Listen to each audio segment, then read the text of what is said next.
Hello guys, welcome back to another video. Today we are going to be talking about what makes people like you and what characteristics are out there that people are looking for in likability. And we're going to talk about the likability scale. If that does sound interesting, this is Michael from Evolve 1. We help you evolve yourself into a new person. We talk about psychology, philosophy, and open-ended ideas that just require a little bit of thinking. Anyways, let's just get right into the video, guys, and I'll catch you there. Alrighty guys, so what makes people like you? Liking people and unlikability comes from a social norm. And a social norm is, what do people find in the majority of the population as a social acceptance? And for likability, think about what others are thinking about. You know, when you ask 100 people, for example, and you do a survey and you say, what are the attributes that you want in a likable person? They're going to be saying, oh, they're kind-hearted, oh, they're open-minded, they're goal-driven, they're obviously relentless. Those type of qualities. People think of all these proactive qualities when they think of a likable person. Why don't you initiate those in your own life? See, the thing is that, a lot of people, they get into these likability things where, they want a goal-driven person in their life. They want somebody that is. Well, give that to them, guys. And I'm not saying that you need to base your likability off of a social norm, but realize that if you're not doing something off of a social norm, for example, the social norm thing would be to pick up your trash and go throw it away if you're in your car. If you didn't want to do that and you just wanted to throw the trash out the window, well, you need to say, am I perfectly fine with not obeying the social norm? And realizing, okay, I'm fine with it. And not going into further detail about it. And other people around you, are you comfortable with them knowing that you're not following the social norm? And are they similar with it? Because think about this. If, let's just say I was driving a car and I got I got fast food with one of my friends. Let's just say his name is Nick. If Nick went to go and go throw his trash away maturely, and I went like 5 minutes after him, I just threw my trash out the window like I didn't care. There's obviously a dissimilarity in a dislikability occurs. Obviously not everyone is the same and people tolerate that, but if you are looking for a long-term likability with other people and not some short-term 5-minute gimmick, this is what you need to consider.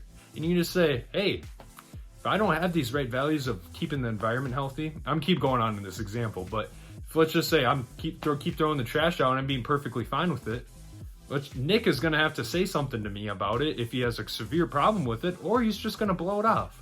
And that's where the passive aggressiveness comes in. Guys, passive aggressiveness is almost the worst thing. It's complete opposite of likability. Because you're saying you disagree without even the other person knowing. And that is something I never want you guys to be put in, having a bunch of people be passive aggressive about your actions. Guys, think about this. Think, am I going to be liked if I do this? And not basing your decisions off of other people's emotions, but saying, hey, if I look at this whole situation in a rational, cool, alpha mindset, am I okay? And am I completely secure about that decision and not be insecure about the decisions like it's a problem? Guys, ask yourself these questions. And just, when it talks about what is going to be how likable you are to other people, these are going to be the key contributor concepts that I'm going to be talking about. Second, we're going to be talking about what is the huge thing about what makes you likable and what the likability scale is in general. Let's just hop right into it. Alrighty guys, so number 2, second thing you really need to look at is what is the scale of what people like you on. And that comes to basic similarities of your values. Again, I've probably previously mentioned this in a couple other videos. Your values are what your actions are motivated behind in your core being. And asking yourself, why am I doing this? If I'm going to work and I'm getting that check, am I saying I'm motivated by the check? Or am I motivated by my work and being motivated by certain things? Because at the end of it, the values are going to be a key contributor to what people are going to like. Because if they put something down into the soul of what they pride and what they're motivated by, and you start to see those similarities and try to, not in a sociopath way at all, but say, hey, if this person really likes that frame of holding yourself accountable, well, you better hold yourself accountable around that person. Or if somebody is, let's just say, is respect. If respect is a huge part of their value system, well, you need to show that respect around them and be able to say, hey, I'm going to respect you, and be fine with that, because people are different. You need to realize that you are so much different than everybody else in the world. And no matter how similar everybody is, everybody comes up a little different. And once you start to accept that, then you start to accept why there's differences in society and be open to a lot of those ideas. I actually do have another video too. It's called How to Keep an Open Mindset. I'll pop that up right there for you guys. But when it comes to your likability, it's going to come down to what people value and how much the similarity is. On a similarity from 0, having nothing in common, if that be completely political differences or completely just thoughts about anything, honestly, if that be how you think about the world, if you think in a proactive or reactive mind state, or if it is something, just those common dissimilarities on a mindset, those are going to be the huge contributors to where these dissimilarities come. Because you're basically getting the recessives of what the opposites are. It's like, minus and negative in math terms, obviously. Again, you don't want that. You want to keep everything together.